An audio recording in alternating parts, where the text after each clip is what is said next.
Every great artist, they say, has one true subject, one thing they return to again and again across a lifetime of work, one wound they keep reopening because it is the only thing that ever felt real. For Conrad Ashby, playwright, genius, the most celebrated dramatist of the last 50 years, that subject was murder. Play after play, year after year, every one of them a killing, rendered with a precision that critics called unnatural, forensic, almost confessional.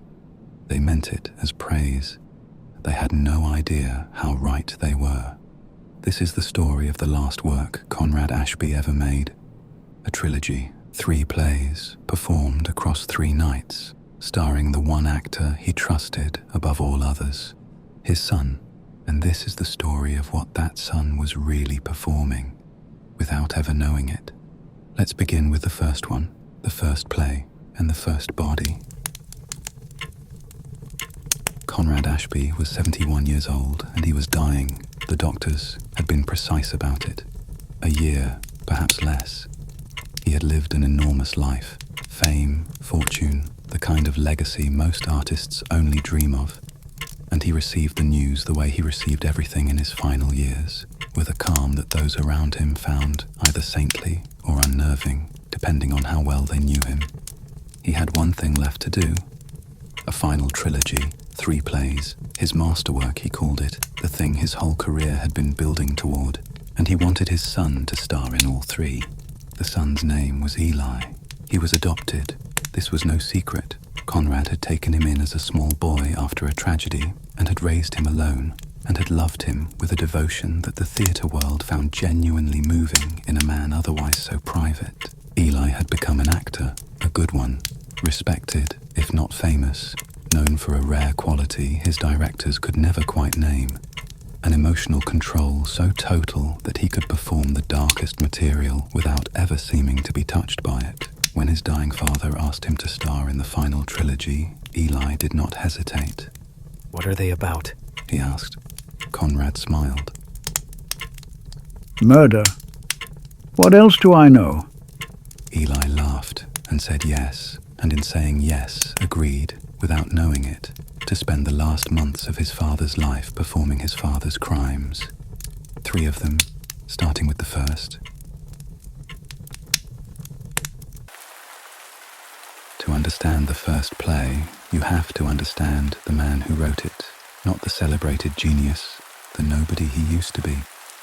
Long before the fame, Conrad Ashby was a failure, not a romantic, struggling artist failure, a real one.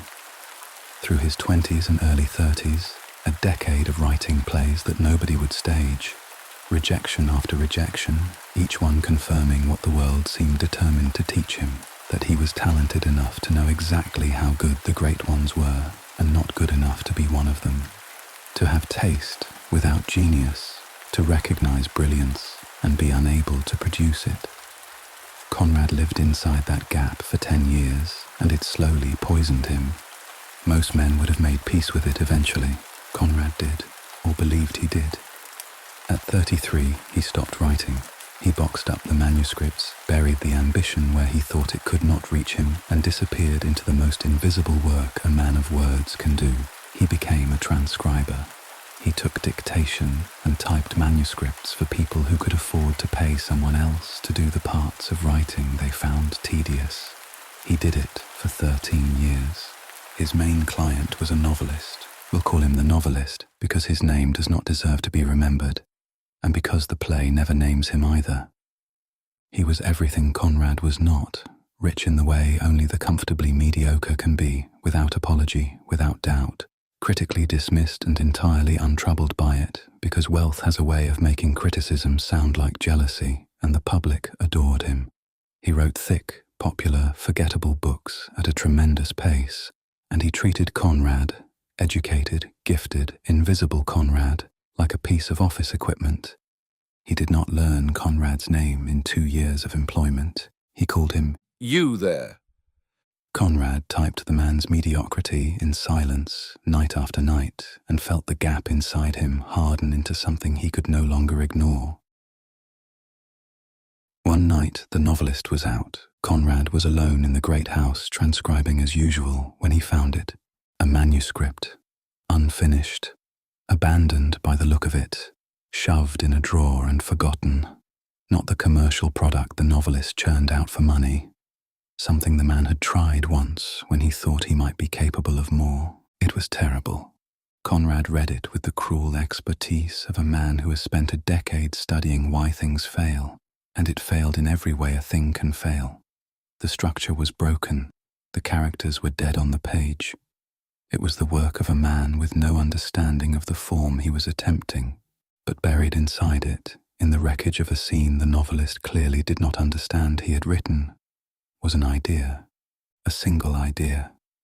Conrad read it 3 times, and on the 3rd reading, the gap inside him went silent for the first time in 20 years, because he could see it, not the broken thing on the page, the masterpiece it should have been. He could see the whole play unfold from that one seed, fully formed, luminous, the thing he had been trying and failing to write his entire life. It had been sitting in a drawer in a smug man's house, wasted on someone who would never know what he had.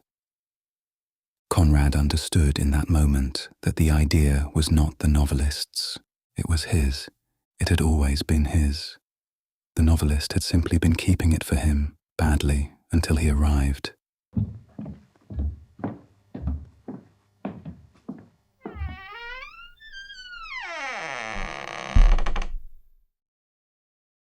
When the novelist came home that night, he found his transcriber still there, sitting in his study, holding the manuscript. What happened next, Conrad would write about, in one form or another, for the rest of his life. But he wrote it most truthfully here, in the first play, before he had learned to disguise it. He asked the novelist for permission. That is the detail people always forget when they imagine a killer.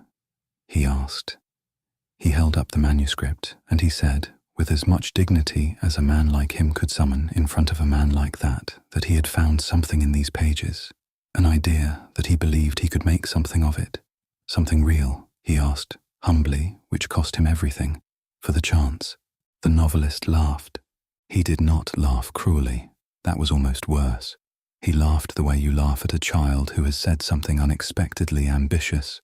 He took the manuscript out of Conrad's hands. He told Conrad that he had been typing other men's words for 13 years because that was the only place words like his belonged, near the real thing, never being it. And then he said the sentence, "The play never reveals exactly what it was." Conrad never wrote it down. Whatever it was the precise and final articulation of everything Conrad had spent a decade trying not to believe about himself, and Conrad's hands moved before his mind did.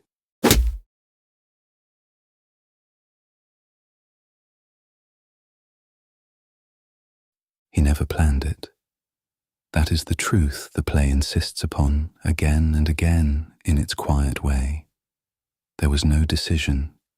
There was a sentence, and then there was a sound, and then there was a man on the floor of his own study, and Conrad standing over him with something heavy in his hand and no memory of having picked it up.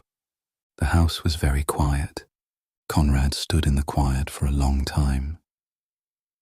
And then something happened that he would spend the rest of his life trying to understand. He felt calm, not horror, not panic, not the screaming alarm a person is supposed to feel. Calm, and underneath the calm, rising slowly, terribly, something that felt almost like relief.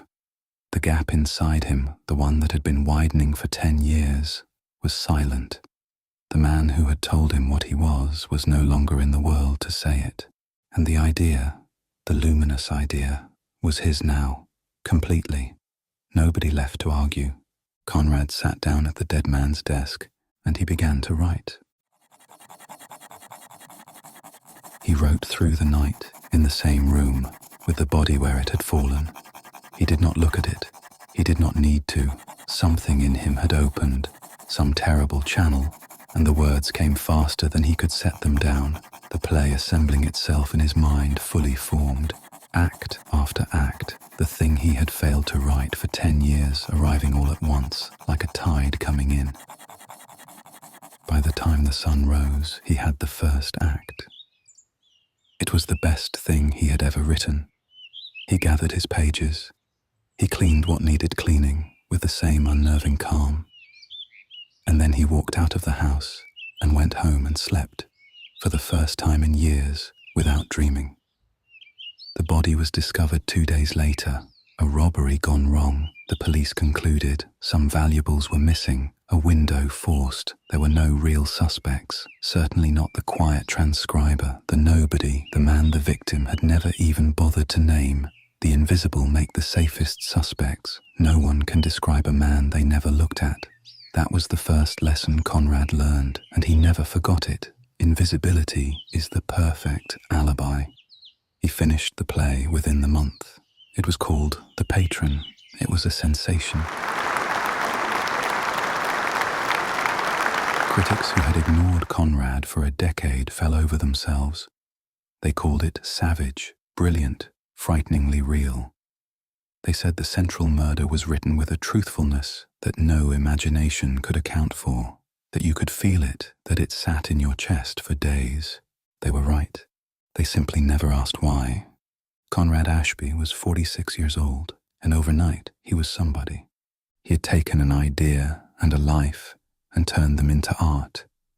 And he had learned the thing that would define the rest of his career, that the gap inside him, the one nothing had ever filled, went quiet when he killed, and that the killing made him write like a god.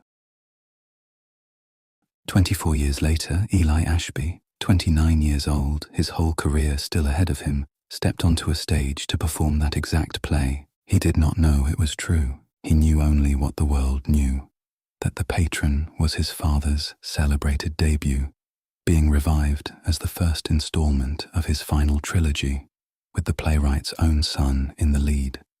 Eli played the killer. He had played dark roles before, but there was something about this one, about the calm at the center of it, the terrible relief the character feels in the moment after, that he found in rehearsal unexpectedly easy to reach, as if it were waiting for him, as if some part of him already knew the shape of it.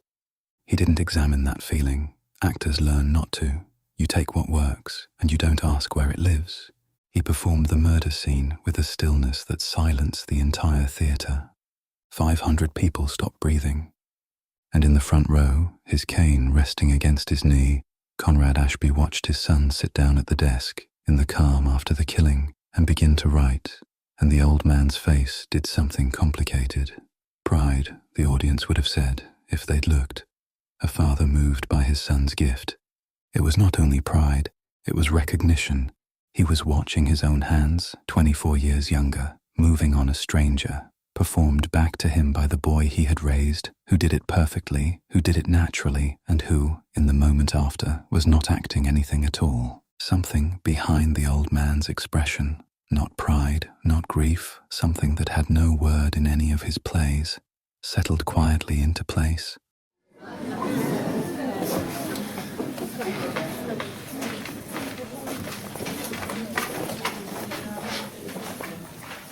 The play was a triumph. The reviews the next morning used the same word the original reviews had used 24 years before. Confessional. Eli should have felt elated. He felt instead unsettled in a way he could not name. There had been a line in the rehearsal script, a small one in the killer's final monologue, a strange, tender fragment that had nothing to do with the rest. The killer, in the middle of describing his crime, suddenly recalls a moment from some earlier evening, a face in a crowd, a child looking up at him, a moment of pure, unguarded feeling that the killer cannot explain and cannot forget. It had always struck Eli as the most human thing in the play. He had built his whole performance around it, that one crack of warmth in an otherwise cold man. On opening night, his father had cut it. Eli only realized after the curtain fell, checking the printed text against what he'd performed. The line wasn't in the final script. Conrad had cut it sometime in the final week of rehearsal, late enough that it was already locked into Eli's muscle memory. His body had delivered it before his mind could check, and no one had stopped him. He asked Conrad about it that night, lightly, the way you ask about a small thing. That line? He said.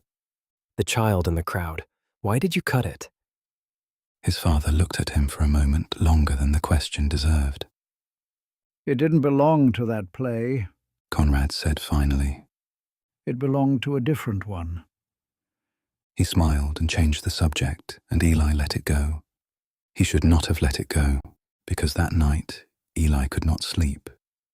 He lay in the dark, and he thought about the calm at the center of the play, the relief in the moment after the killing, and he thought about how easily he had reached it, how it hadn't felt like acting, how it had felt like remembering. He told himself it was just a good role. He told himself that for a long time. His hands would not stop shaking, and he did not know why. He had 2 more plays to perform.